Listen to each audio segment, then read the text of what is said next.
So hey anime, the series name is What If Naruto Awakened the Beast with Two Tails? So let's start the series. Once long ago there lived a great beast with two tails. The beast was not powerful like its brethren were, but it was the most feared. This beast walked the earth breathing death upon all those who came upon it. It was thought to be the Shinigami's, the god of death's, very own pet. Whenever the beast flicked its two tails, humans would flee screaming from its presence because of the sights it caused. The great beast's name was Nakomata, the Nibi cat. In the Earth Country, the people rose up against the great beast, sending their best shinobi to battle it. Among those sent was a great man known as the Tsuchikage. He was the first ruler of the Earth Country and lorded over the hidden village of stone, controlling the ninja loyal to it. And after a battle that lasted days, the first Tsuchikage sacrificed his life so that he could trap the Nakomata's soul into a container. A human container. The soul of the cat was bound up so tight that it was unable to do anything. So when its first container passed away,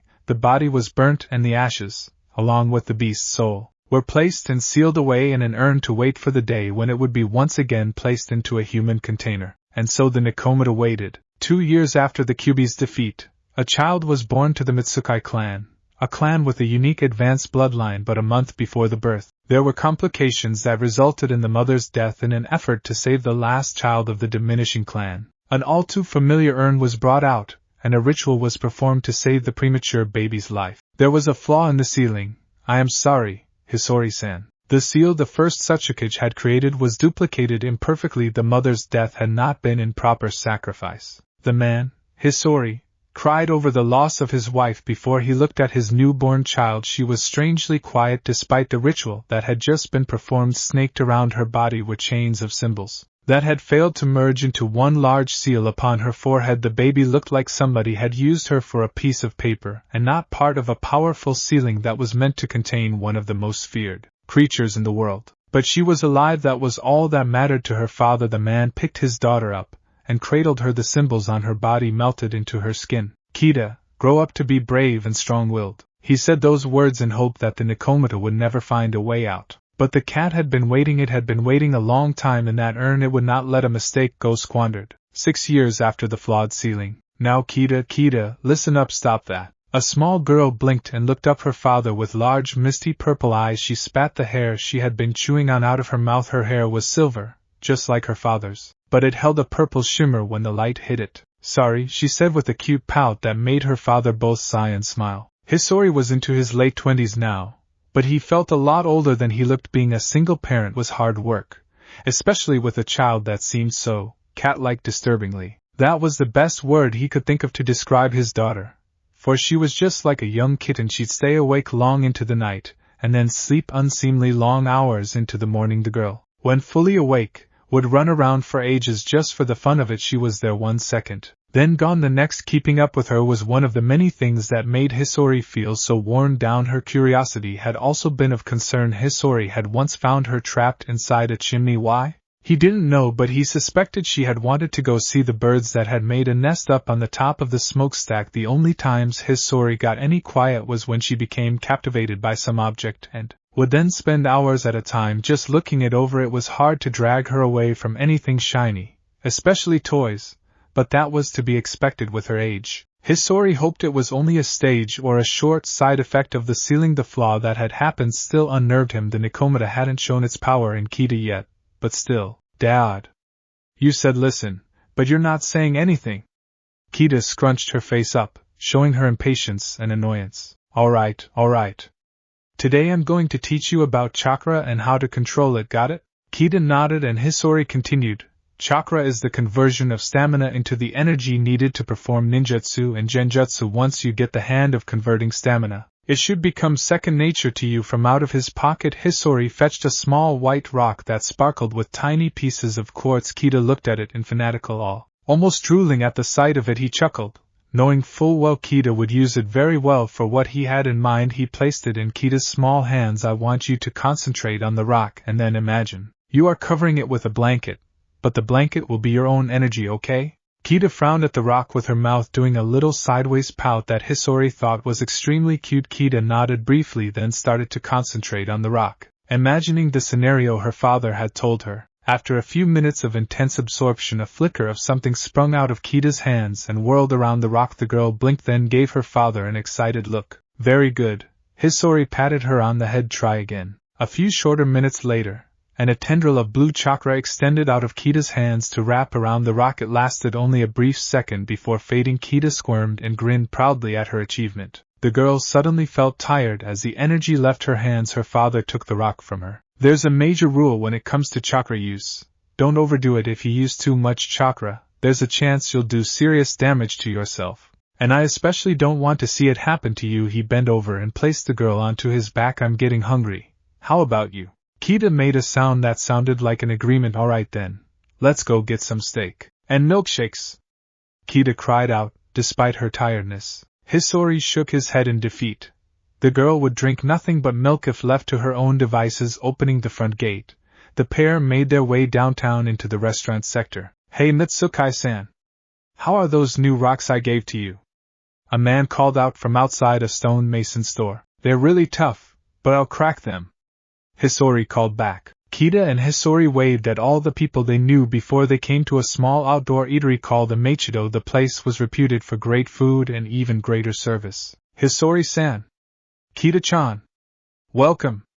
A cheery older man with graying hair greeted them as they sat down alongside the counter. It's nice to see you again, Hisori-san. That last mission go well? Yup, we ended up coming back a day early too. The guy didn't know what hit him. The special Jounin laughed and adjusted the stone village headband that hung around his neck. Kita smiled at her father. She hoped she could become as strong and great as him one day. The owner of Ameichido laughed as well, and then picked up a nearby ladle. So, what'll it be, you two? The usual, or do you want to try one of my newest recipes? Hisori grimaced slightly. The only thing that kept the place from being a bigger success was the owner's insistence that diners try one of his newest recipes, which usually didn't end up going too well. It was better for him to stick to the traditional stuff he was renowned for. What's the new recipe? Asked Kita curiously. It's a special seafood dish. Fish eyes, raw squid and sea urchins, announced the owner proudly. Yuck, replied Kita simply. My thoughts exactly. Hisori gave a crooked smile. 3 days later. Dad! Look! Kita slammed into her father's chest, bowling him over. Hisori hit the polished wooden floors of the living room and let out a grunt of pain before looking up at his daughter. The girl gave her father a cat-like grin and showed her the rock in her hands. She had totally covered the white rock in swirling blue chakra. Isn't it great? She bounced up and down on his chest. You know what this means now. She didn't wait for a reply. You can teach me those hijutsu. Hey, not yet. Hisori sat up, pushing the jumpy 6-year-old down onto his lap. Remember what I said before about those special moves? The girl shook her head and Hisori sighed. He was sure the girl had selective hearing. Sometimes learning the Mitsukai clan bloodline is too out of your league at the moment. Your body isn't trained enough. Before I teach you the hijutsu and other ninjutsu, you have to learn some taijutsu, and that includes weapons as well. The girl sucked on the edge of her knuckles, listening to him before she spoke. Body skills? That means I can learn some of our clan's special fighting moves then? You did say you'd teach me some special moves after all. Dang, Hisori thought, that girl doesn't miss a thing. Alright. Hisori nodded after his thought. I'll teach you a few little tricks, but I doubt you'd be able to learn anything big just yet. Show me something right now then. I want to see that spiral thingy I heard you talking about once. Kita jumped off his lap and tugged at sleeve to take her outside to the training area. Hisori complied and let himself be led out by his daughter. It was a beautiful day in the hidden village of stone. Though it wasn't a rare thing in the summer, the village itself was located high on a ridge, surrounded by a number of high mountains covered with snow. The only easy route out of the village was via a road that ran alongside a stream that started up on the highest mountain, wove through the bustling village, and then cascaded down a rocky hillside. Other routes in and out of the village consisted of a labyrinth of underground tunnels that only long-time residents of the stone knew about. The village was in a perfect spot, both for battle and panoramas. As for the Mitsukai house, it was located near the far end of the village, close to where the stream started to run through the town. The house was a small L-shaped, 2-story place. The wooden walls were made for the harshness of winter, but the folding doors of the front could be opened in summer to reveal a deck and a living room with traditional paper walls. Also on the first story was the kitchen, which constantly smelt like cinnamon and vanilla. For some reason Kita loved to hang around in there just smelling the place. At the back of the house, hidden away from view, was the bathhouse. On its roof was an opaque skylight to let the sun in and shine over the bath. Connected onto the side of the main house was the workshop, which held all the family's weapons, scrolls, and other special tools if anything needed to be repaired.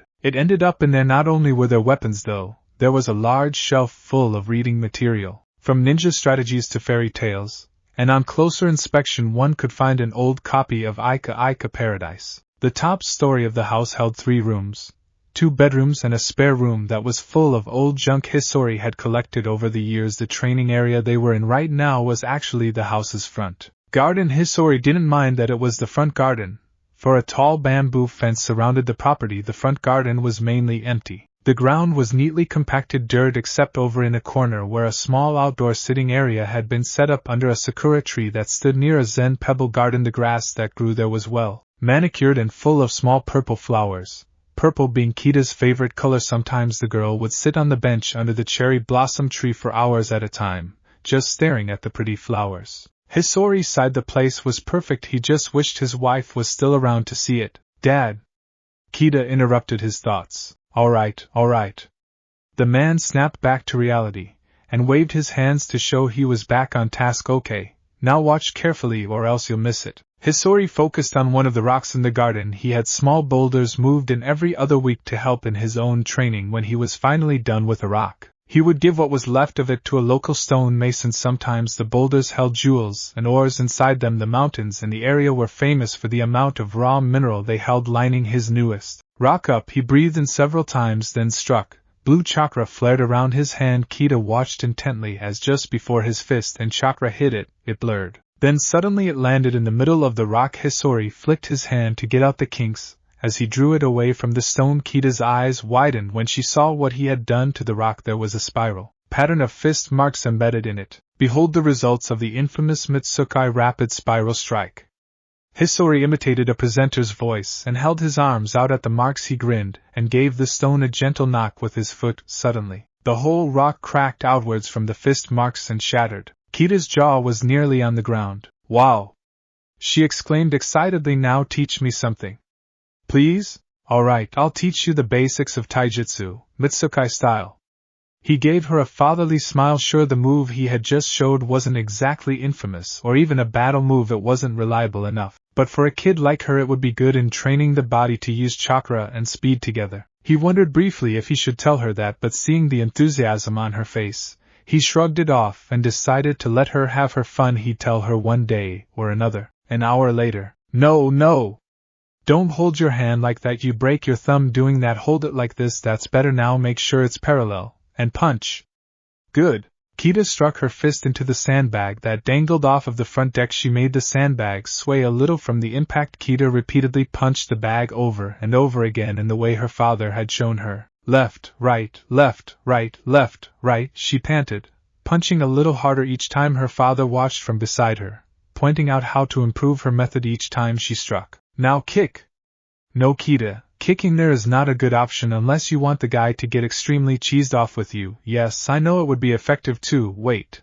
How do you know about that? Oh, don't tell me. I don't think I want to know. Just kick the sides of the bag, okay? Another hour later, Kita's voice tore through the air to alert her father, who was napping on the deck. Hey, Dad. Watch me. Is this how you do the rapid spiral thingy? Hisori raised an eyebrow as Kita closed in for the punch just before she hit. She slowly went around the edge of the bag, making the punches, but checking to make sure each one was correct before she touched. It was almost comical in the way she did it. Hisori had to bite his cheek to stop himself from laughing. He coughed to regain his composure. Ahem, that was, very good, Kita. A bit slow, but good. Kita wandered over to her father and flopped down in his lap. Dad, I want to learn those special jutsu still. I know you do. You've been going on about them since you were 2. So I know I teach them to you, but you need to be able to activate the Mitsukai bloodline first. The girl blinked and swiveled her head around to look up at her father. How do I do that? We aren't called the Tsuchi no Shugo Tenshi for nothing, Kita. In order to activate the bloodline, you must find a precious person and then put all your heart and soul into protecting that person. It is a very hard power to activate. I wasn't able to activate it until I was 13. When I met your mother for the first time, Hisori smiled at the memories he had of his precious person. Ah, Kita groaned, but I'm only 6. 13 is heaps away. I want to learn now. She pouted. Hisori was suddenly glad that Kita wasn't the kind of child that threw temper tantrums. He placed a warming hand on her head that made her halt and blink. Kita, first you must find a precious person, and I don't count as one. It has to be of someone not blood-related. Tomorrow you'll be heading off for your first day of Ninja Academy. Maybe if you look, you will be able to find a precious person there. Kita sighed, knowing she couldn't argue with that. Hopefully she would be able to find someone in this town. The next day. Good day, class. The female ninja smiled and waited for her class of girls to stop squirming as they sat down on the grass. Welcome to your first day of Ninja Academy. Now, I guess you would have noticed that this is an all-girls class. In the mornings the class will be separated, but during the afternoon the classes will be combined again. Kita started nervously looking around at the rest of her class whilst she half listened to her new teacher. A finger tapped her on the knee, and she looked beside her. There was a girl with long black hair that looked like silk. Her blue eyes twinkled mischievously. Hi, she grinned. Kita smiled back shyly. Hi, what's your name? I'm Mitsukai Kita. The girl pointed at herself and winked. I'm Jodiai Yanagi. That's a pretty name, Kita replied. Thanks. The black-haired girl poked a small pink tongue out. Hey, let's be friends. Kita's nervousness disappeared. That'd be great. Quiet, please. The teacher called. She sighed, wondering why she accepted the job. Small children never listened to what she had to say. She continued, despite that fact, being a good kunoichi means that not only will you have to be strong and skilled in jutsu, it means you will have to be smart. Female ninja are often used as spies because they blend in more inconspicuously. Knowledge is the key to keep yourself from falling victim. So for our first lesson we will learn about flowers. I want you all to go out and collect one bunch of daisies and peonies. Daisies symbolize innocence and peonies symbolize happiness. Now go off and be back in an hour. Come on, Kita! Shooting up, Yanagi grabbed Kita's hand and started dragging her off. Another girl tiptoed up beside them. Her long dark green hair was tied up in 2 thin braids. Her deep brown eyes looked nervous. Excuse me, but can I hang out with you guys? Sure!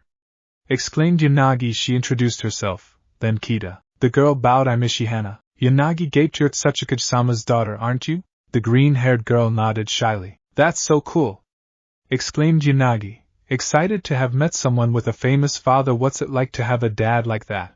Hana's eyes flickered to the side, then at the ground. I don't really see him a lot, since he's so busy, but he's really nice. Nobody in my family is a ninja, Yanagi boasted loudly, pointing at herself with a thumb. So I'm gonna be the first one.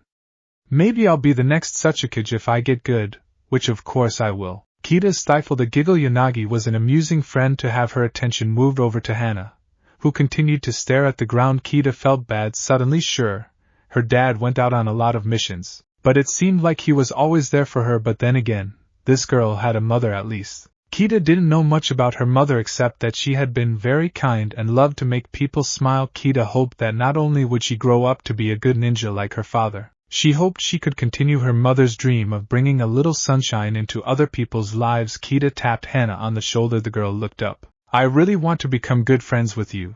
Hana-chan, you seem really nice. Kita gave the green-haired girl a genuine smile. Hana seemed stunned for a second before she returned the smile. It was just as genuine. I want to be friends too. Kita-chan. The ice between them broke. Kita! Hana! I found some daisies! Yanagi's shrill yell tore through the air. She had run ahead without the other two noticing. Taking each other's hand, Kita and Hana laughed before running to catch up with their other friend. Hey, a sugar cake! The female ninja that had taught the girls popped her head around the classroom door and winked at her fellow teacher, a man in his late 20s. The shinobi teacher glared. I told you before, Mia, don't call me that. He blushed. At least not with the kids around. Ah, but you know you like it. Tai-chan. Mia blew a kiss at her sweetheart and waved. Here's the rest of the class for you. Now you behave, okay? And I'll see you tomorrow. She disappeared in a puff of smoke and the girls wandered in. Tai wasn't sure if she had been speaking to the class or him. Alright, girls, take your seats. Hey. No spitballs. He wiped a salivated piece of paper off of his cheek. But you're a chunin, yelled one of the boys somewhere up the back. You should be able to duck it. Yeah. You're a lousy ninja, yelled someone else. The teacher gave the boys a death stare and ducked as a round of spitballs came shooting his way. The girls screamed and hid under the nearest tables. Kita, Hana and Yanagi all crouched under their table near the front of the class, giggling. What's so funny? Can I join? A boy popped his blue-haired head under the table to stare at the girls. His dark orange eyes were excited and curious. The girls screamed when they saw him. The boy hit his head on the table as his head shot up. Ow! Girls, so loud, he groaned, rubbing his head. The screaming stopped, and he looked back at the trio Haya. He flashed a wide grin. I'm Kigeno Sora. What you doing, Sora? Another boy appeared. This one had light green hair. His hazel eyes instantly looked at Hana and he smiled. Hey, Hana. Oh, Hana smiled and waved weakly. Hello, Cousin Tansei. Yanagi stared at the green-haired boy and felt her cheeks start to glow red. The boy was pretty cute. Suddenly her view was obstructed as a pair of dark orange eyes came up right before her. Hey, want to go out on a date with me? Sora gave another wide grin. Yanagi screeched and pushed Sora away, sending him out from under the table. No! She balled her hand up into a fist and shook it at the blue-haired boy. He was nothing exceptional in appearance to her. So what's your name? I'm Ishi Tansei. Hana's cousin Yanagi quickly turned her head around, hoping that Tansei was asking her that question. Instead she found him talking to Kita. I'm Mitsukai Kita. Kita gave a slight smile. Yanagi felt like steam was going to come out of her ears. Luckily she was interrupted when a large hand appeared at the edge of the table and lifted it up. Their teacher was glaring at them. When I ask for attention, I hope to get it back to your seats please. He plunked the table back down and went back to his desk and sighed. At least when he got home Mia would have something nice done for dinner. Seriously, he didn't know why they had decided to be teachers. Giving his temples a brief rub, he stood up to address the class. Let's get this started, shall we? He coughed loudly to make sure the class was attentive. Yanagi quickly stopped staring at Tansei from her seat and sat up. To start, I would like to ask those with ninja families to raise their hands. A majority of the class raised their hands and Tai nodded. Good. Just as I thought. For those of you who are not from ninja families, congratulations on making the choice. It is very brave of you. Now, I would like to ask all of you here, who knows how to convert stamina into chakra? 5 people raised their hands. Among those were Kita and Tansei. Kita glimpsed up behind her at Tansei and gave him a brief smile. He returned it. Yanagi pouted at their exchange. Her eyes flickered to beside Tansei where Sora was. He noticed and gave her a wink. Yanagi wished she had something very large and heavy to throw at him. Suddenly Hana's sigh stopped her from picking up her chair and tossing it. What's wrong, Hana? She asked in a whisper, then blinked as she realized, oh, but I thought that being that Setsukai's daughter and all, that I'd be a natural at stuff like that. She finished Yanagi's sentence for her and shook her head. I'm not at all. I get too nervous when I try. Looks like we have a long way to go. Then Tai scratched the back of his head as he looked around at the class. Some of the kids looked confused. This could possibly be the worst class he'd ever had in his 7 years of teaching. Alright, let's start with the basics of chakra. Then chakra is the energy used to perform different forms of jutsu. It is a combination of both physical and spiritual energy. For example, Tai performed a set of 2 seals Doro Bunshin no Jutsu. A pile of mud rose up from the floor and formed itself into an exact replica of Tai. Some of the class OE'd at the display as the mud clone fell apart after its use was up. Of course, mud clones do leave quite a bit of mess afterwards. Tai sighed as he looked at the mud on the floor he'd have to clean up after. I can't wait to learn stuff like that, Yanagi whispered to Kita and Hana as she talked. Someone in the class asked Tai-sensei why he hadn't just made a normal bunshin to save on cleaning. There's heaps better jutsu than that out there. Yanagi. Kita raised an eyebrow at the silky-haired girl in the background. Tai-sensei was swearing loudly as he realized the sense of using a normal bunshin jutsu. Kita smiled then added, I can't wait until I activate my bloodline. You have a bloodline? Whispered Yanagi excitedly. The class started jeering at Tai-sensei for his colorful use of language. She's from the Mitsukai clan. They have really cool abilities, commented Hana with a smile. A ball of scrunched-up paper flew past her head to hit Tai-sensei on the nose. Kita grinned at Hana in front of them. Tai-sensei was telling people off. Hey, I have a bloodline too, you know. Sora leant forward, ignoring Tai-sensei's yells. His eyes gave off a sparkle at Yanagi. Does that make me cool, Yanagi-chan? No, replied Yanagi aloofly. She turned back to their teacher, who was now trying very hard to explain the inner workings of the chakra system. A class of 6-year-olds. Well, you see, the inner coils are. The class stared at him with glazed eyes. Do something cool, Tai Sinai, shouted someone in the back. Tai felt like hanging his head on the wall. The class started to cheer to egg him on. Do something cool! Do something cool! They chanted. Henge! Shouted Tai, suddenly putting his hand into a seal. A cloud of smoke burst around him, then cleared, revealing a large brown bear that reared up and growled at the class menacingly. Many of the girls in the class screamed, whilst the others cheered. Another burst of smoke, and their teacher was back to normal. Are you happy now? Tai yelled at the class, shaking a finger. Yes, replied the class. Tai sighed. Maybe now he would be able to have some peace. As he sighed, a spitball flew out of the air and splattered him on the cheek. Mitsukai Rapid Spiral Strike. The sandbag Kita was working on split through the middle. The sand inside it spilled out onto the floor. Kita grinned and flicked her hand to dispel the chakra around it. Hisori clapped. Mitsukai Rapid Spiral Strike completed. Kita jumped around, pumping her fist into the air. I did it! I did it! Suddenly a broom landed next to her. Kita paused. Now you gotta clean it up. Hisori winked. He paused, remembering something. Although, just before you go, I forgot to tell you something about the move. Sorry, no time, Dad! Yelled the 7-year-old, panic in her purple eyes. I've only got 10 minutes. She sprung to work, grabbing most of the sand in one sweep, and throwing it off of the deck. She quickly gave her father a peck on the cheek before racing down to the front gate. See ya. Love ya. See ya, sweetie. Hisori waved after her. He sighed. Kita dodged people as she ran through town and towards the ninja academy. Late. Late. I'm so late. Kita! Yelled someone behind her. Kita looked back, then slowed her pace a little. Sora puffed as he joined her, sweat beading on his face. You need to learn to slow down sometimes. Seriously. Kita grinned at him. Are you afraid to be beaten by a girl, Sora? That's got nothing to do with it. The blue-haired boy pouted. You know my family are more focused on matters of the mind more than matters of the body. You won't get far if you don't at least learn some basic taijutsu, you know, commented Kita with a worried look. Genjutsu won't always save you. I know. I know. Groaned Sora. I'll have to ask Tansei to help me out or something. I still haven't activated my family's bloodline yet, so I have some time extra. Kita yawned. I didn't get enough sleep last night. Sora rolled his eyes. Hey, I remember that campout we all had a month ago. You sleep like a log, yet you complain about lacking sleep the next day. You're a weirdo. Really you are, Kita. Kita gave Sora a devious grin. Yeah, but at least this weirdo can beat you to school. Sora gave a groan of displeasure as Kita took off. Sora! You're late!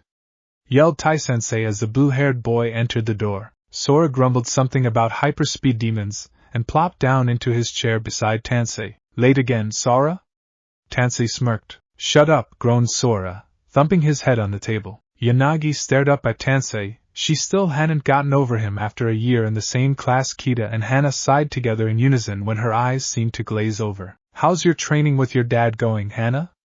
Kita asked Hana suddenly. Hana perked up and turned to her. He's a really strict teacher, much more than Tai-sensei. She gave a light giggle.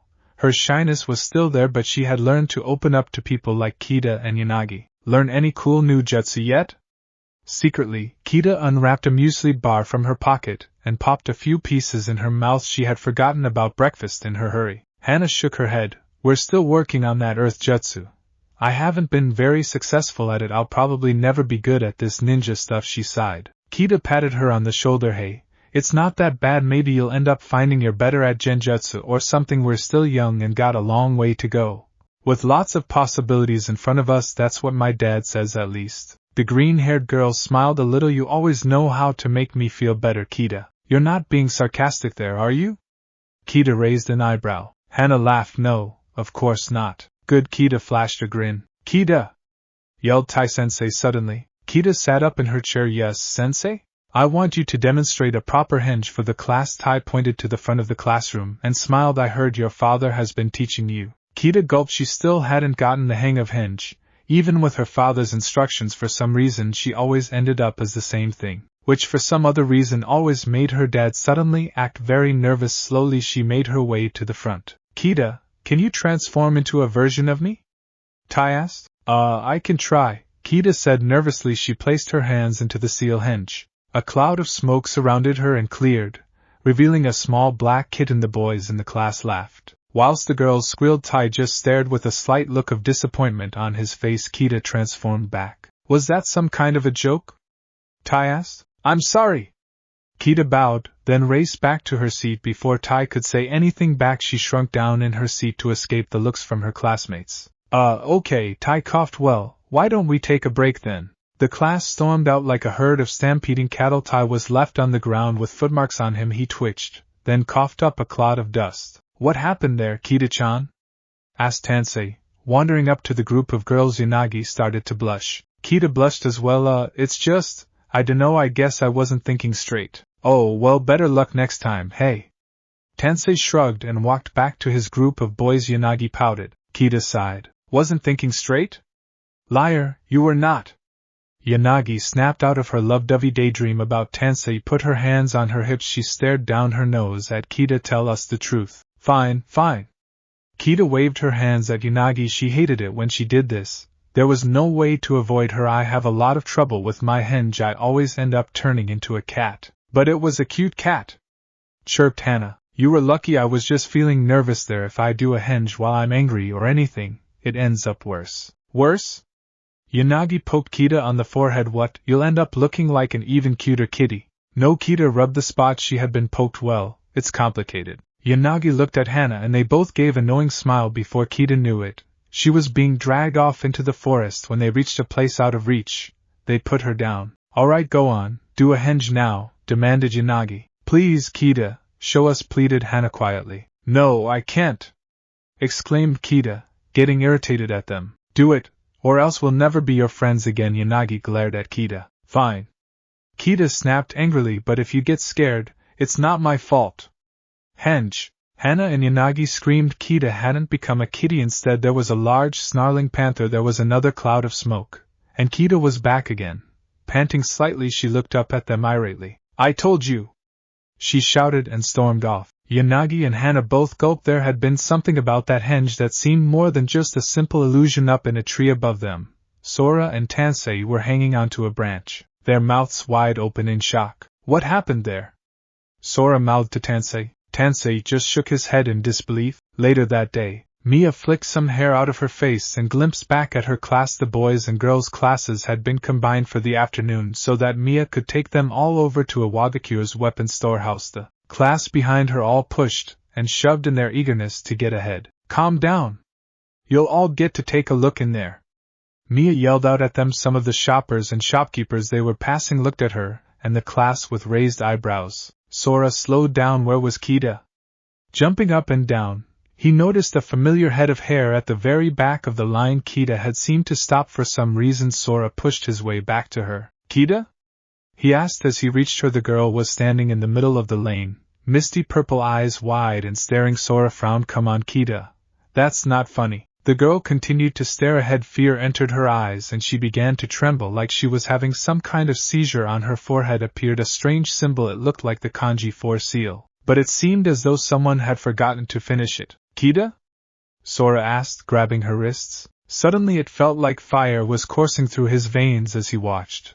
A bright light erupted out from where he held Kita's wrists. The light spread out like a ripple, contorting everything in its path. The sky turned to a blood red and the buildings became black. Sora's head was pounding. Kill! The scream snapped Sora's attention away. He gazed around. The street was in a panic. Shoppers dropped their bags and ran. His and Kita's class were huddled together against Mia as they cried. Sora suddenly understood why the place was no longer filled with just shoppers. There were things there as well. As their translucent white shapes became more defined, Sora gasped. The street was filled with ghosts. They limped along with wide, pupilless eyes. Many of them sported injuries, ones that had obviously caused their deaths. The smell of blood filled Sora's nostrils. He coughed, feeling nauseated. Die! Sora's head snapped up. Where had that voice come from?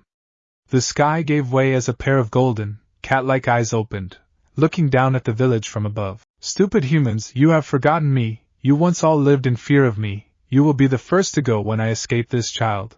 You will become lost souls, walking the earth, being in it, but no part of it, and you will never know anything but fear and pain. The voice became a thundering laughter. The screaming from the panicked villagers intensified. Sora felt terror overwhelm his body. Suddenly there was a hand on his shoulder. Sora turned his head. A man wearing the stone headband stood there. His frosty blue eyes looked calm, yet grim. He glanced at Kita, then back at Sora. I'm sorry, but I have to do this. Sora watched as the man gave Kita a swift chop on the back of the neck. sending her down. The kanji on her forehead vanished. Soon Sora blacked out as well as he too was taken down. The man grabbed the two and swung them over his shoulders. The eyes in the sky gave a furious glare and disappeared. The sky turned blue, and the phantoms faded. Soon it was as if it had never happened, though the street was littered with the signs of panic. Before anyone on the street realized who had caused the phenomenon, the man and his two passengers had disappeared. 2 days later, Sora opened his dark orange eyes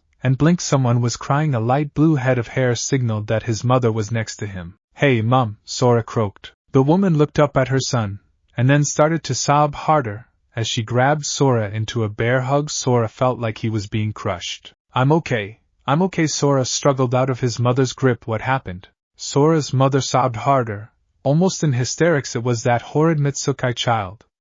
Who would ever have guessed she was the child who had the Nikomata sealed in them all those years ago? I thought it was just a rumor, just like everyone else. But it's true. What?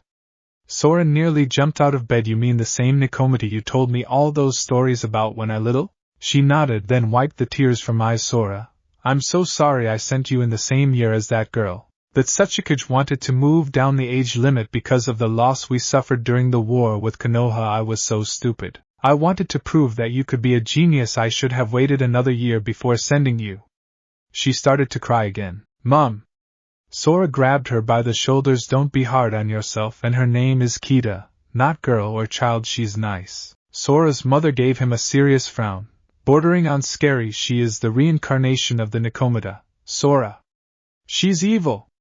No matter how normal she looks on the outside, inside she's nothing but a ruthless killer. She paused to breathe in deeply and regain her composure. We've heard that Kita is being kept under strict watch in the hospital. I don't want you going over there, or else you'll be in more trouble than what I can deal out, so you stay put. The villagers and clan leaders will be attending a meeting tonight to discuss what to do. Sora watched his mother stomp out of his bedroom and slammed the door shut. Sora gulped. No way could his mother be speaking the truth. She was normal, but at least now he understood why she had that particular problem in her henge. Or was she normal? He had seen the same thing as everyone else. Had Kita changed since then? Sora hoped not. Hana looked around worriedly at the class. The seat next to her was empty. Yanagi swung back and forth on her chair, chewing on a pencil and staring hopefully up at Tansei. Yanagi, Hana prodded the dreamy girl. Do you think Kita will come back? Yanagi gave a snort. I doubt it. I don't care anyway. Hana's deep brown eyes widened. You're serious, aren't you? After what she did, I hope she never comes back. I heard what all the villagers are saying. She's a monster. That thing she did proves it. She flicked some of her silky black hair out of her face. I'm not the only one who thinks so. She motioned towards the class. Hana listened into some of the conversations. They were all about Kita. Many of comments said about her were not pleasant at all. Hana felt like blocking her ears. Kita had been nothing but nice to her. Sure, she had been terrified out of mind like everyone else had been that day, but how could one incident change the way she thought about her? Tansei lazily scrunched up a ball of paper and flicked it across the classroom. Nobody was listening to Tai-sensei today. The class was abuzz with talk over the incident. So, what do you reckon, Tansei? Asked Sora next to him. Tansei shrugged. No, but that was some freaky stuff Kita pulled out back there. Yes, Sora nodded slowly, then paused. He seemed to be hesitant about something. Tansei, if Kita were to, well, come back, would you still be friends with her? Maybe. Tansei eyed the blue-haired boy before turning away from him. We'd all be better off without Kita though, he thought. Did you say something, Tansei? About Kita? Sora asked suddenly. Tansei glimpsed back at Sora. He hadn't said that out loud, had he? He gave a slight gulp. No, what are you on about? He went back to throwing paper at people. Oh, never mind then, Sora murmured. Tansei frowned. No, he was sure he hadn't said that out loud. At the hospital, Hisori read over the medical report again for the 100th time that day. It was vague in its details, almost as though they had been done that way intentionally. Hisori frowned. Had the medical staff deliberately made it sketchy?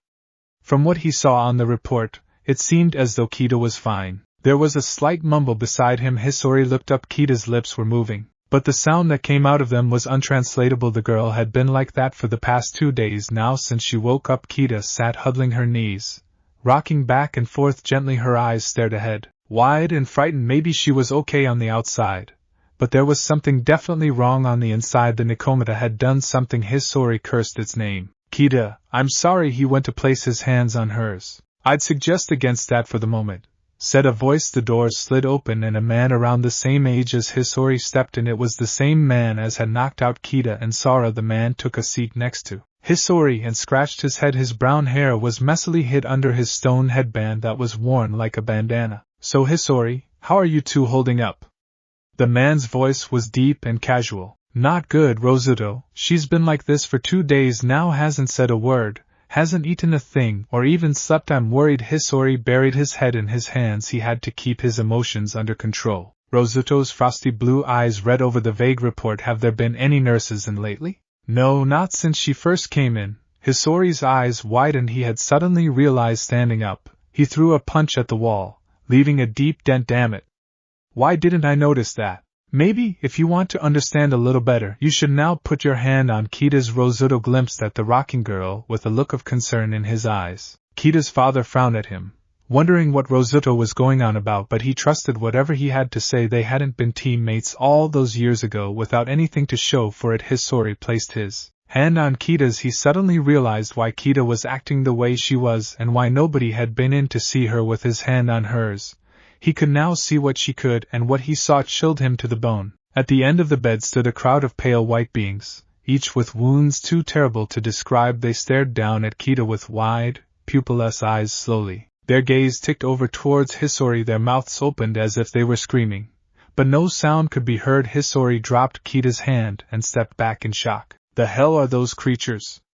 Hisori gasped, still staring at the end of the bed. He couldn't see them any longer, but he knew they were still there. Lost souls, like the Nikomata said when it appeared. I saw the same thing when I was carrying her here. Rosuto put a hand on his shoulder to calm him, and nodded down at Kita. Only she can find a way out of this. Hisori, it's beyond us. All we can do is hope she'll overcome it. He took his hand off of Hisori's shoulder. There's a meeting over at the town hall tonight. The villagers are furious, and I'm afraid they may take matters into their own hands. I'm going to report Kita's condition to the Tsutsuki and discuss it with him before he goes to it. Hisori watched as the man left, sliding the door after him. His eyes glimpsed to the end of the bed and he shivered, then looked back at his daughter. She still hadn't made any new movements. Please be strong. Kita, your mother wouldn't want you to go through life like this. Be strong, please. That night, the crowd murmured, growing impatient. She needs to be locked away. Someone yelled. Suddenly the crowd seemed to agree. Quiet, please. The sound of a hammer sounded at the front of the hall. On top of a raised platform, the clan leaders and elders of Awakens sat before them. The main hall was filled with both residents, and Ninja, the old man who had banged the hammer, gave a sigh and looked over at his fellows. Where is Benkino-sama? He whispered. He had better get here soon. They're getting restless. I don't even know what's stopping them from going over to the hospital. An older woman clenched her hand tightly. She knew Hisori and his daughter quite well. They treated her like a grandmother in some ways. Ekiyo-san, the sad thing is we know Hisori and Kita-chan from our point of view, but they have a different view, replied the other man. I hope that Benkino-sama can make them see the way we can too. Ekiyo dabbed at her eyes with a handkerchief. A woman with light blue hair stood up and stormed to the front of the crowd just before the platform. She's evil incarnate, screeched the woman, identifiable as Sora's mother. We all heard the rumor 7 years ago, that a child had the Nikomata sealed in them, but the sealing was flawed. Now we know the truth. Yeah, yelled a man near to her, and stood up as well, and we all heard what the beast said when it appeared in the sky. You will be the first to go when I escape this child. The Nikomata intends to escape and wipe us out. We need to get rid of it before it gets rid of us. Where is the Tsutsuki-sama? Demanded someone. I want his opinion. A few people in the crowd gave sounds of agreement. The oak doors behind the throng opened with a loud groan. A man with dark green hair and wearing a white coat with the kanji 4 rock on it strode in. He wore the garb loosely, revealing a black tank top, a pair of camouflage pants, and large boots. His dark eyes were grim as he took his place on the platform. Sora's mother and the man who had spoken with her both fled back to their seats. Thank Kami-sama you are here. Tsutsuki-sama. Ekiyo gave a breath of relief. My nerves aren't up for this anymore. Don't worry, Ekiyo-san, I'll sort this out. He gave the old woman a kindly pat on the hand and stood up. The crowd instantly grew silent. Benkino was a man who commanded respect. I have heard all of your concerns over the matter, and you do not have to be troubled. He glanced at the door. Rosuto quietly slipped in to sit down with the rest of the crowd. He nodded at the Tsutsuki. We have nothing to fear from her, Benkino continued. As long as you do not worry her, She will not worry you, hence I now propose a law. This incident is never to be spoken of again. Any person caught talking will be persecuted under the penalty of death. I now ask the council if they second the law. He glimpsed back at the leaders. They seemed a little nervous, either of Bankino or the crowd. He wasn't sure. I second the law, Ekiya said suddenly, raising a hand. She had to stand up for Kita and Hisori. It was the least she could do for them. I third, agreed the old man. Slowly the rest of the leaders raised their hands. The Tsuchikage nodded at them, then turned back to the crowd in a strict, commanding tone. He said, I, Ishi Bankino, the fourth Tsuchikage of the Awagakure no Sato and the Tsuchi no Kuni, make a ruling that any person found speaking of the incident 2 days ago will be found guilty under the penalty of death. Taking a breath, he discarded that tone to a less harsh one. Please, do remember this is only a child we are talking about. Would you like it if this were your child we were talking about? The crowd grumbled. Nobody wished to speak out against the Tsuchikage. What he said was law. Over a year and a half had passed since the incident with the Nikomata. Resent towards Kita had started to dwindle finally. But with the Tsuchikage's law in place, those who continued to hold a grudge didn't dare to breathe a word about it. However, even with the Biju's threats still fresh in many minds, life still went on over time. The students at the academy began to forget about the silver-haired girl until she was nothing but a faded memory. As for Kita, she was still the same as she had been all that while ago, though the medical staff did come in more often to treat her. The visions, they had found, were only caused by direct skin-to-skin contact. They had solved the problem that many had secretly dubbed the cat's eye, by putting a kind of bodysuit on her, though the many of the staff still had hesitations. Hisori sat faithfully by Kita's bedside at all times, except when he was called out for missions. When he wasn't there, Rosato and Ekiyu would come by, and sometimes even the Tsuchikage would drop by too. Kita never acknowledged their presences. She continued to stare straight ahead at the things only she could see. But now fate had decided it was time. Winter 1.5 years after the initial incident, snowflakes drifted down from the sky, dancing and twirling before hitting the ground and covering everything in a white blanket. Winter in the hidden village of stone was both beautiful and dangerous. The village was always wary of avalanches. Over at the hospital, things were quiet. Well, almost. What's that cat doing in here? A cat the same color as the snow outside frantically dashed through the legs of the nurses, trying to catch it as the hospital staff dove for it. The cat dodged and continued to run. It scampered up a pair of stairs and along a hallway. The cat saw a door slightly ajar and squeezed inside. It panted, then took a look around the room. It was empty. Wait. No, it wasn't. There was a young girl sitting on the bed. She looked ragged and worn down. The cat meowed, hoping to get her attention. It didn't. The cat's ears flattened back slightly. It hated being ignored. That, and being chased by people in white coats with sharp, pointy objects. The cat gracefully leapt onto the bed and moved in front of the girl. It meowed again. The girl suddenly stopped rocking. The cat meowed again, loudly. The girl's misty purple eyes changed. Somehow the fear in them lessened and became more focused. Slowly, their gaze shifted down onto the cat. Hello, kitty cat. The girl's voice was rough and scratchy. The cat gave a happy meow. There was something about this girl that it liked. I'm really thankful for your company today, Ekiyaba-sama. It's been tough lately. Hisori carried a bundle of blankets in his arms as he walked beside the kindly old woman. It's no problem at all, Hisori-kun. You know how much you two mean to me. Ekiyu gave him a wrinkled smile that held a touch of concern in it. She really did worry about him. A nurse recklessly tore up and down the hallway with a large net in her hand. She ran up to the pair. Have either of you seen a white cat around here? She asked. Hisori and Ekiyu shook their heads and the woman took off. Here, kitty, kitty, kitty, she called in the distance. Ekiyu gave a titter of amusement. Cats in a hospital? Why, I never. Hisori reached the door to Kita's room. Yes, it sure is. He dropped the bundle of blankets as he opened the door. Ekiyu gasped. Kita patted a white cat that lay in her lap. She tickled it behind the ears. Kikita?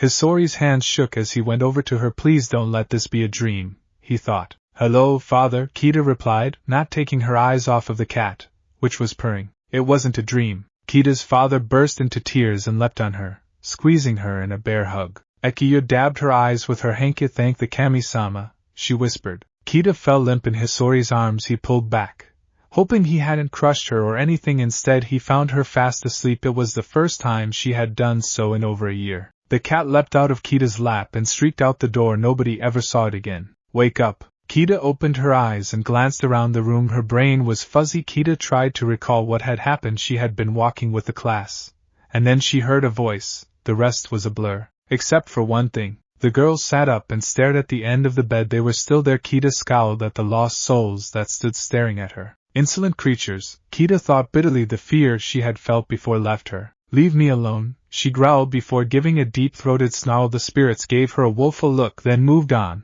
Walking through the wall, Kita blinked. Where had that come from? There was a sound of groaning beside her. What time is it? Kita glimpsed up at the clock on the wall opposite her. 7:15. Thanks, groaned the voice. Wait, Kita. Kita's father jumped up from beside the bed. He had been sleeping on the floor. There were traces of drool on his chin. Hi, Dad, Kita replied uneasily. She looked out of the window. Snowflakes clung onto the windowsill. Kita titled her head. Winter? But shouldn't it be summer? Hisori looked a little shocked. Sweetie, you've been out for over a year and a half now. You woke up for a little while last week, but then you fell asleep again. Kita's mouth fell open. Over a year and a half? But, Hisori grabbed his daughter up in a hug. It's okay, you've missed out on a lot, but we'll catch up, I promise. Thanks, Dad, Kita whispered awkwardly. Dad, can we go for a walk? She asked suddenly. If you want, sweetie. There aren't many places to go outside, though. The snow's gotten so deep they had to get a squad of ninja to dig the hospital entrance free. That's okay then. Kita leapt out of bed and over to the window. She forced it open and gave her father a mischievous smile before jumping out the window. Kita! Hisori yelled and ran over to the window. A snowball flew up and hit him. As he looked out, Kita had only fallen a few feet before she had hit a bank of snow that was high enough to reach their room on the second floor. The girl had slid down the rest of the bank until she reached the courtyard. Hisori felt his face grow red with anger. The snow on his head melted in a few seconds. Kita! Hisori jumped out of the window and ran after her. I'm so getting you for that. The girl laughed and ran away. The game ended within 10 minutes after the head nurse had come out and roused on them, saying that Kita shouldn't be out in the cold. The girl pouted and said the cold didn't bother her despite it. The nurse dragged them back to Kita's room. Many of the doctors and nurses gave Kita strange looks as she passed. A lot of them had given up hope of her recovery, saying she was destined for a nut house. Now you wait here and I'll send in the doctor, and don't let me catch you playing out in that snow anytime soon, you hear? I'm especially disappointed in you, Hisori-san. The nurse closed the door. Hisori felt like his ego had been thoroughly bruised. Being dragged by the ear past all those people had been embarrassing beyond belief. The door opened again and a rather confused doctor was pushed inside. The head nurse poked him, then left. Hello, said the doctor. Composing himself, he took a glimpse at Kita's chart, then looked at Kita and back at the door. For a second his brows furrowed. Well, that sure is strange. He looked over at Hisori. And she just jumped out of bed and out the window, did she? And then you two had a snowball fight? Hisori nodded. Sweat cascaded down the back of his neck. The doctor bent down next to Kita. Excuse me. He apologized and felt her arms and legs. He made a huss sound and stood back up. What's wrong? Hisori asked. The doctor shook his head. I've never seen anything like this before. According to the chart, Kita's muscles should have gone through slight atrophy, but there's no evidence of that at all. It's when the body eats away at the muscles to keep itself alive, he added, seeing Hisori's perplexed, confused look. Oh, Hisori blinked. Not to mention that normally, any person who had been like that shouldn't even be able to move because of the extreme lack of movement, although we had been doing those exercises. But, never mind, Kita seems fine. I'd actually say you could take her home now. But it's probably best we keep her in here for a little while longer for observation. The doctor made some changes to the chart. You two should go get something to eat. I'll see you later. He left. Hisori glanced at Kita. That girl looked puzzled as well. Maybe the Nikomata was good for one thing after all. A loud growl emitted from Kita's stomach. I'm starving, she moaned. All right, let's go get something then. Hisori scratched the back of his head. Suddenly, Kita's nose started to twitch. Yuck, what's that smell? She looked down at what she was wearing. A black bodysuit with a hospital gown over the top. Kita felt like gagging. I'm gonna have a shower first. In a very cat-like gesture, Kita rubbed the tip of her nose before walking into the bathroom and closing the door. There was a thump behind the door. How on earth do you get this thing off? Kita yelled. Hisori knew she must be trying to get the bodysuit off. There were several more thumps, then silence. Oh, never mind, she called. Kita came back and after taking a thorough shower she wore a new hospital gown that she had found in the bathroom. Ready to go? Asked her father. Yes, sir. Kita gave him a salute and ran out the door. Hisori followed behind. Kita sniffed the air again. The cafeteria was that way. She sped down the hallway and down some stairs, then turned to the right. Something smelled tasty. Hisori wondered how she knew where the cafeteria was. A thought niggled in the back of his mind. The Nikomata may have had done something more than just that. I think. Eek! What are you doing?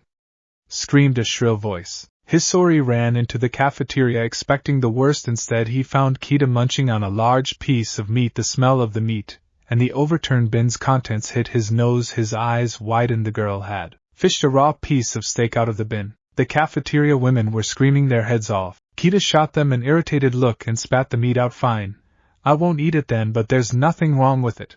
Hisori grabbed Kita up and dragged her by the back of her collar over to behind one of the doors. Kita, you don't go around doing that. Giving a slight frown, he decided to give it a shot. He shook his finger at her. Bad kitty, don't eat out of the bin. Kita gave a slight hiss of displeasure. All right, but I want another steak, and some milk, she added. The man felt like falling over. He was amazed that had worked. Kita leapt over to one of the tables and sniffed at the pepper shaker. Curiously, she sneezed. Later, Kita stood in front of the window for her room. Her dad had run out a little while ago to grab some of her clothes, though he said that he doubted they would fit anymore. Kita was 9 years old now. She had missed 2 birthdays while she was out. Her 10th birthday would be in a month or so, but the Ninja Academy graduations would be in just a few days, no doubt. Hana, Tansei, Yanagi and Sara would all be graduating. Kita's eyes grew wide. What had happened to her friends?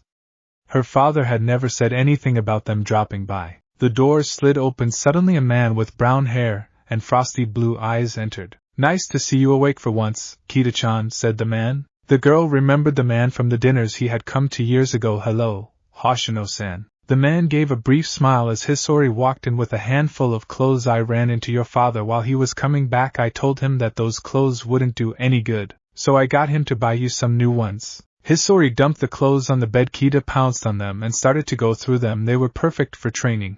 A dark purple t-shirt, a green sleeveless jacket, 3/4 black cargo pants, with lots of wonderful pockets to keep things in, Kita observed, and a pair of knee-high black boots with silver laces running up and down them. Kita hugged the clothes tightly. They're great, Kita exclaimed. You're just missing one thing, said Rosuto, and pulled out a pair of long black gloves. They matched her boots with silver running up and down the material like laces. He handed them to her. Now, Kita-chan, your father and I have something very important we want to discuss with you. Kita sat down on top of her bed. Hisori sat down next to her and glanced at her hair. He frowned. That wasn't there before. He thought a black streak of hair ran down Kita's fringe. He swallowed and started to tell her everything. Half an hour later. So that was it, thought Kita after her father and Rosuto had finished. That is the reason why. Now that she thought back to it, Kita remembered actions she had performed where normally she wouldn't have. She wouldn't have ever jumped out of a window like that. She normally hated the snow, but there she was playing in it. And the cafeteria, what had she been thinking? Out of the corner of her eye, a white figure moved through the wall and slowly limped over to the end of the bed. Kita slowly turned her head to gaze at the creature. Its jaw hung loosely, dislocated. Its right arm and shoulder were missing. Something inside Kita swelled up inside her, making her want to hiss at it and strike it down with her claws. Claws? She didn't have claws. Kita-chan? Asked a deep, soothing voice. Rosuto put a hand on hers and glanced over at the end of the bed. Kita turned back to see him frown. Ah, there's one of them now. You see it too?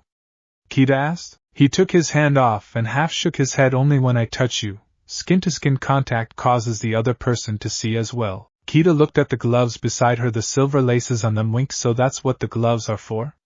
She grabbed them and slipped them on slowly. It isn't fair, she whispered. This time it was her father who put a hand on hers. Sweetie, I'm sorry, I'm so sorry. He was close to tears, but didn't want to show it. Kita cried for him as he pulled her into a hug. Rosuto felt that it was time to leave. He nodded at the two as he closed the door after him. He had to see that such a kid again. Kita was determined to be a ninja, but he knew of only one person who would be willing to take her on as a student, himself, and if anything were to go wrong, at least he would be able to help to an extent. A week later, Kita had returned back at home after a final checkup about half a week ago. However, she had only 1 day left before graduation. She had had to catch up on over a year's worth of training in just those few short days. Both her and her father knew it was impossible, but they hoped that at least she'd be able to get the basics for what were required of the test. You did Bunshin perfectly yesterday, but you need to know just one Earth Jutsu to be able to pass fully, explained Hisori whilst the two sat out in the front yard. He gulped, and also Henge. Kita looked thoughtful for a second. Her eyes slowly traced the path of a bird flying through the air before she stood up and poised herself. Dad, I think I can do it properly now. I just feel like I can. Hisori raised an eyebrow, feeling slightly worried. Okay, show me then. Kita raised her hands up into the seal. Henge. Smoke surrounded her, then blew away to expose a perfect replication of Hisori. Her father looked amazed. Wow. Oh, he noticed that there were several flaws with the henge, one being that it had paws instead of hands. The transformed Kita blushed. Or maybe not properly. She transformed back in a flash. She looked panicked. What'll I do? They won't accept me if my transformations have paws and stuff. Hey, calm down. Her father quietened her. We'll just work on it a bit more. I think you just need to concentrate better, but first, I want to teach you a simple earth jutsu that will let you pass the final part of the exam. He stood up as well. It's called Doton. Doro Kensei no Jutsu. I'll show you how it's a D rank technique, but its power and range can be increased. There was a fresh stone out in the yard. Hisori performed a series of 4 seals and slammed both of his hands into the ground directly in front of the stone. Doton. Doro Kensei no Jutsu. The earth around the stone seemed to melt into a small mud hole. The stone slowly sank halfway down into the bog before Hisori ended the technique, and the earth hardened again. Kita did not clap as she normally would have done when she younger. Instead, she had a look of fierce concentration on her face. She nodded once and stood up. 1, 2, 3, and 4, she mumbled as she performed the seals and slapped her hands on the ground. Doton. Doro Kensei no Jutsu.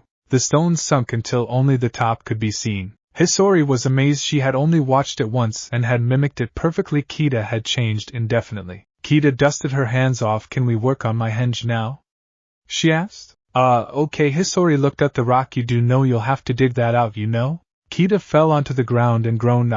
That's not fair. Or maybe she hadn't changed all that much. Hisori felt confused, but shook it off. Okay, back to henge then. Kita jumped up onto her knees to listen. Like I said, I think you're just not concentrating hard enough this time. Just block off everything except the vision of the person, just like how you were watching hard to memorize the Doro Kensei before. Just concentrate hard on the henge now. Try again, and take a big breath first. Alright. Kita took a deep breath and closed her eyes. Think of the person. Think of the person. She put her hands into the seal. Henge. Congratulations, Kita-chan, you pass. Kita untransformed from her perfect version of the examiner, and received her new headband from him. The examiner seemed reluctant to pass it over, but did so anyway. I passed.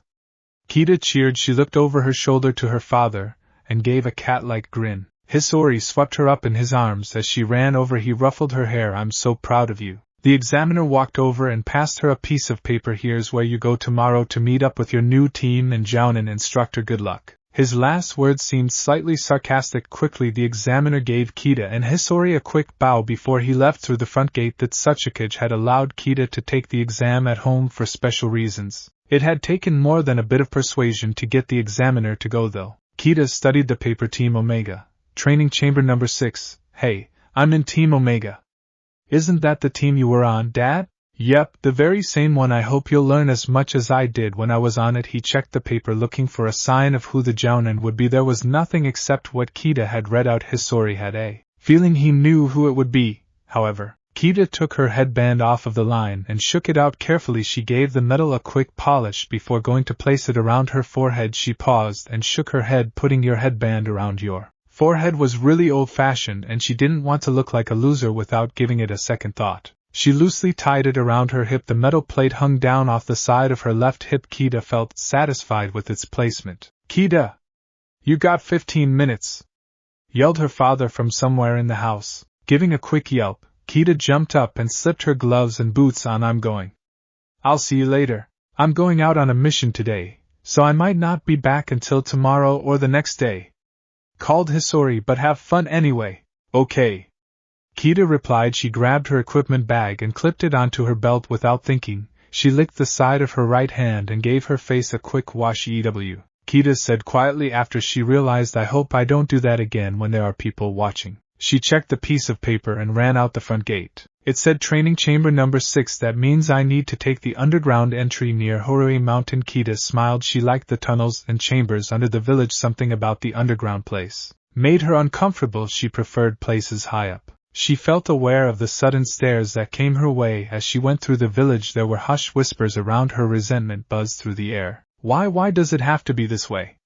Kita asked herself. I never asked for any of this. The small child inside herself felt cornered and scared. Kita decided to run. After several minutes of intense running, Kita reached the elevator shaft that led down to Section B of the tunnels. Stepping onto the platform, she flipped several switches that sent the elevator down into the earth. A smell reached her nose and Kita sniffed the air. There were scents here that she recognized faintly. She shook her head. Don't do any kiddie stuff, she reminded herself sternly. The elevator groaned to a halt at the bottom of the shaft. Kita walked out and consulted a nearby map of the tunnel system. The map was ever-changing because of cave-ins. The tunnels were forever being upgraded. Because of it. There it is, number 6. Kita poked the place and started to walk off. She ignored the spirits that wandered past her.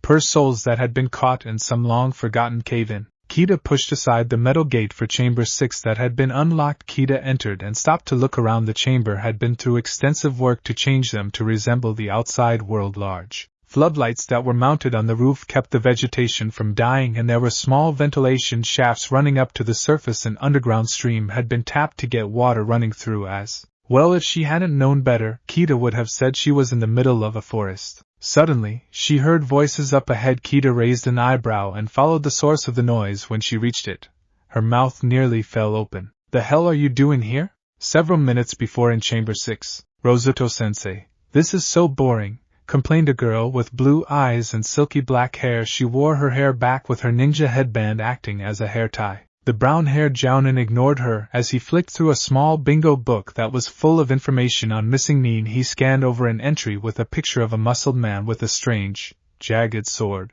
Yanagi-chan is right, agreed a boy with messy, dark blue hair and dark orange eyes. He patted his headband, which was around his right leg. See, even Sora is bored. And usually he can be amused by anything. Yanagi flicked her long fringe back and idly fiddled with a pair of steel fans that hung off of her hip. The blue-haired boy looked hurt, but only for a second. He gave a sly grin. Yanagi's eyes twitched when she saw quickly. She pulled out one of her fans and gave him a large thwack over the head. What have I told you about peeping into my thoughts? She yelled. Sora whimpered and rubbed the large bump on the back of his head. Gingerly he pouted. But Yanagi-chan, what happened to the lovey-dovey ninja relationship we were going to have? Yanagi brandished a fan at him irritably. We are not going to have a lovey-dovey ninja relationship.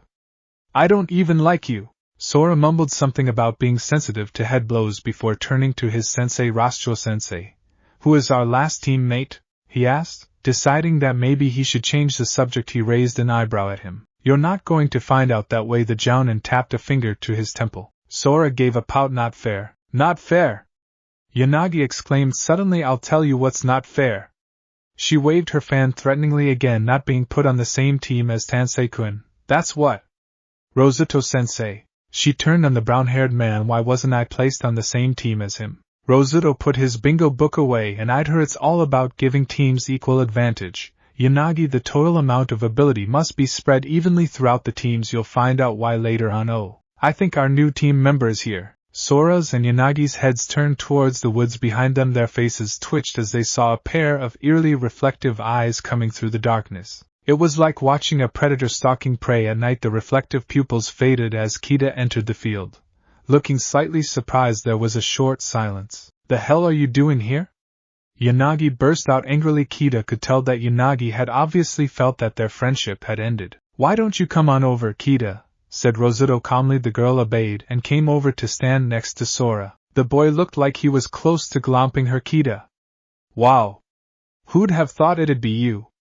Our team rocks now. Kita gave what looked like a brief smile before she turned to Rosuto and bowed. Sorry I'm late. No problems, you're here now. Rosuto flapped a hand. Alright, Team Omega is assembled at last. Welcome Yanagi, Sora, Kita. I am Hoshino Rosuto, your Jounin instructor and team leader for the next few years. I hope that we will get to know each other much better and grow up to be the strongest team in the Hidden Stone. He looked over his new team and nodded. Yanagi quickly shot Kita a strange look. Kita scowled back at her. Sora instantly felt like standing between Kita and Yanagi was a dangerous thing. Rosuto coughed to bring their attention back. We have quite an interesting mix of shinobi here. Yanagi, you specialize in weapons, I take it? Yanagi smiled smugly. Well, It's mostly my steel fans that I use. I've been working on taijutsu and ninjutsu to create a new style of fighting at the rate I'm going. I'm going to become Awagakure's most beautiful Tsuchikage ever. Rosuto gave her a crooked smile. That's nice, it's good to see you working so hard despite having no ninja relatives. He turned to Sora. But you have ninja relatives, right, Sora? I heard from your uncle that you're one of the youngest members ever to activate your bloodline? Sora grinned, if not a little goofily. Yep, that's me. You activated your bloodline? Asked Kita, breaking her silence. So you got your psychic powers then? I'm still working on them, along with my genjutsu and that. But I have you to thank for all of it, Kita-sama. Sora got down on his knees and started to worship her. No problem? Kita smiled awkwardly. She realized what must have triggered Sora's bloodline. Sora, cut that out please, Rosuto ordered. His voice was stern. Sora stood back up, a little flushed in the cheeks. And Kita? Rosuto chose to ignore Sora and continue on to her. The girl's misty purple eyes changed their gaze to him. Well, I've got a lot of work to do, Kita replied, but I'll catch up, I promise. Ha, you'll never catch up to me. Yanagi smirked. Kita only frowned back. Something inside her wanted her to leap on the black-haired girl and scratch her eyes out. She wasn't sure if that was the cat part of her thinking or not. I want to get some rules down with you guys, interrupted Rosuto. 1. Never do anything solo without the team's consent first. 2. We improve ourselves as a team, even though individual skills are important. 3. Don't place the team into any unnecessary dangerous situations. And 4. We never let down your teammates, even if you dislike them. He gave Yanagi a glance. Apart from that, welcome to Team Omega. You 3 will meet up at IWA Tower at 9 o'clock tomorrow morning for our first assignment. Be there, or be square. See ya. He gave a nod and disappeared in a cloud of ninja smoke. The 3 genin blinked. Be there, or be square? Yanagi raised an eyebrow. Whatever. I'm outta here anyway. She waved a hand lazily at Sora and Kita and left for the exit. Sora and Kita stood by themselves for a few minutes. Said Kita, breaking the awkward silence between them. So Sora, how's your training been going? Sora shrugged. Mom's been drilling me since I got the bloodline. I can never be sure when she'll put me into a genjutsu. He sighed. That woman sure does a hell of a genjutsu. They're really hard to break out of. I've broken my fingers quite a few times when she puts a tough one on me. That sounds terrible. Kita looked concerned. Sora flapped a hand. Nah, it's fine. She never does any real bad genjutsu. And she doesn't put the bloodline behind it. If she did, I'd be stuck in one for weeks. What exactly can you do with your bloodline then? I know it's psychic powers and all, but you never explained it fully to me. Sora scratched the back of his head. I can't do much at the moment. I can only read what people are saying to themselves. I haven't worked out those instantaneous thoughts, you know, like ideas, and that it's harder to read the thoughts of people like Rosuto who have ninja training too. I'll get better later on though. Kita smiled at him. Yeah, I know you will. Sora smiled back. Well, I'd better get going. Mom's not going to be happy to find out you're on my team. The silver-haired girl frowned. Not a big fan of me, I take it. He nodded. Unfortunately. Anyway, see ya, Kita. The blue-haired boy ran off, leaving Kita alone. Kita stretched in a cat-like fashion and sighed. Well, I hope tomorrow turns out better. The next morning, 8:45 a.m. Kita had perched herself on a branch high up in a tree near IWA Tower. She casually scratched behind an ear. Why, hello Kitty. Yanagi landed on the tree branch. She smirked. Kita gave her a death stare and wrinkled her nose. You better pray nobody heard you say that. Yanagi let out a short laugh. Yeah, right? I heard, said a deep voice. Yanagi turned around and screamed that Tsuchikage was standing on the branch behind her with his muscled arms crossed, losing her balance in her shock. Yanagi tumbled out of the tree. Luckily, she caught herself on a branch as she fell. The Tsuchikage suddenly laughed and transformed back into Sora. He held his sides as he laughed harder and pointed at her. Kita hid a satisfied smile. Sora! Screeched Yanagi indignantly. You are so dead. She grabbed a kunai out of her pouch and threw it at the boy. Sora yelped as suddenly the dagger disappeared in midair. You shouldn't treat your weapons like that. It disrespects them to be used in such callous play. Rosuto appeared next to Yanagi with the kunai twirling around his finger. He sighed internally. Looks like this group is going to need more work than I first thought. Kita slid off of the tree branch and landed elegantly on the ground. Do we go inside now, Rosuto Shirsho?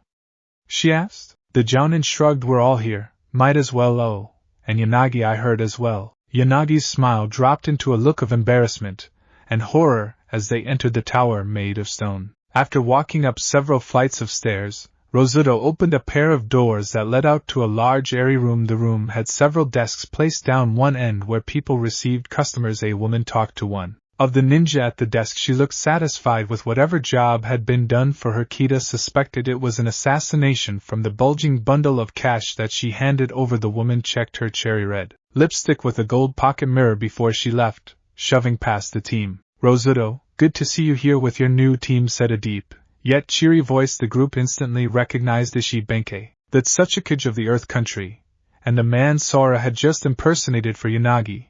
He smiled from his place behind a large desk. The other side of the room had a few members of the council sitting down behind large stacks of paperwork. Rosuto nodded respectfully at him and approached the desks. His team followed. The Tsuchikage scanned over some scrolls and picked one out. Ah, here we go, perfect for a first mission.